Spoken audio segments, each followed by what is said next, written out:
Errol Spence Jr. versus Yordenis Ugas for the Unified Welterweight Championship of the World.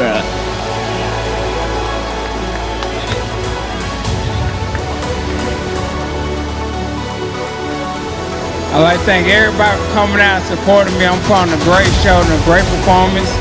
Shout out to my family over there. You already know it, number love. I love you, Dallas. We're going to put on a great show tomorrow. I'm going to put on another great performance. Man down, we had another strap to my belt. Let's go.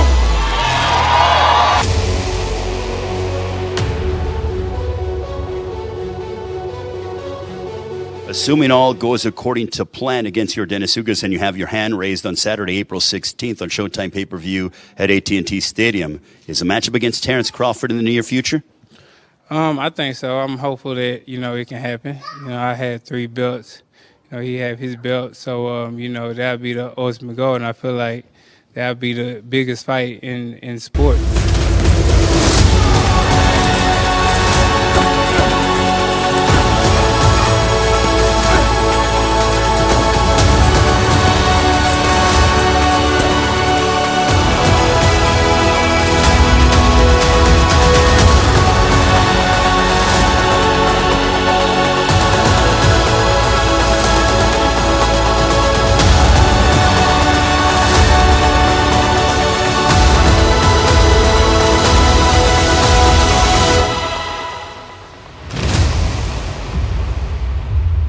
If the opportunity to fight Terrence Crawford isn't there, for me it was, I got to a point where it was Terrence Crawford was the only one I wanted to fight, and I was like, nothing else if it's not Terrence. Are you at the point where you're saying I'm not getting in the ring if it's not Terrence Crawford, or are you still willing to take on whoever the business can bring to you?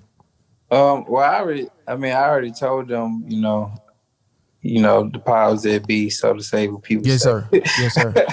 Shine, though. Yeah. What I want, and it's hard for me to make this weight. Straight, I'm a lot older now. I'm not young as it used to be. Losing 8 pounds in a day is not easy.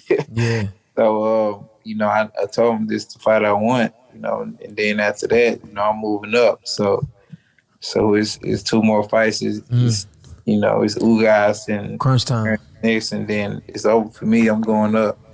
All right, let's go over a few things. First things first, VADA testing for Errol Spence and Yordenis Ugas has been confirmed, so that is always a good thing. When it comes to this fight, it's a few things that we got to look at. We got to look at Errol Spence's lack of activity, his layoff, and his injuries versus somebody like Ugas. To me, I think Ugas is more primed for this kind of situation, given the fact that, he's still hungry, he's happy, and he's used to fighting on short notice. So this time he gets a full training camp, so that's good. So Ugas looks already prime and ready to me. Errol Spence looks good too. Watching some interviews with Errol Spence, and one thing that I noticed besides, his physical performance is the way Errol Spence sounds now and the way he's been talking now. This is how Errol Spence sounded before he started wearing choker chains and hanging out with the Charlos, So that's why I think it's good that, he moved out to the country out there in his ranch. It seems to have done him some good, and he's sounding like the old Eroll again, to me, what I actually grown to like about him. That other guy that took over right after the choker change and the Charlo haircut, I ain't got nothing for that.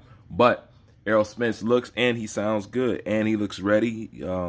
Physically, he looks good, and I'm excited about the fight.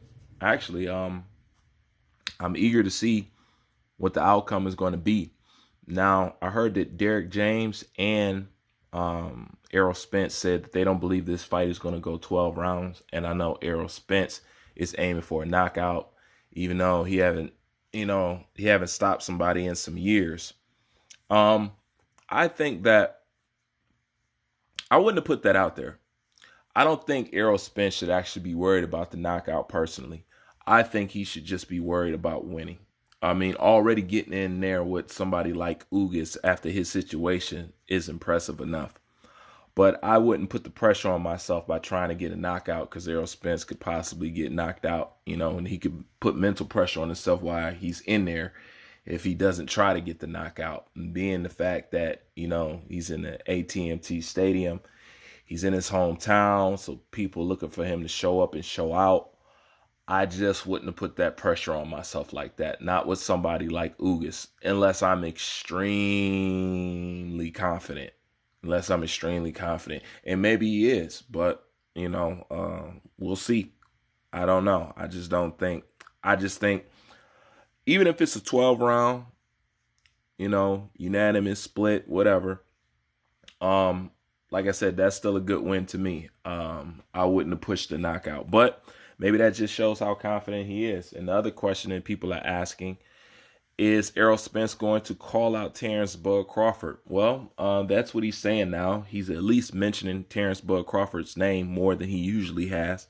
So that's another thing that we're going to have to wait and see. But as far as those things go, let me know what you think. Who do you think will win? Do you think he can get the knockout? If he does knock him out, by what round? Do you think he can knock him out before 6 rounds? You know what I'm saying? Under 6 rounds, over 6 rounds? Let me know. Do you think Ugas is the guy? Do you think Ugas is going to show up and show out? Do you think it's going to be a competitive fight? It's a lot of things that you can add about this fight, and I'm interested in all of it.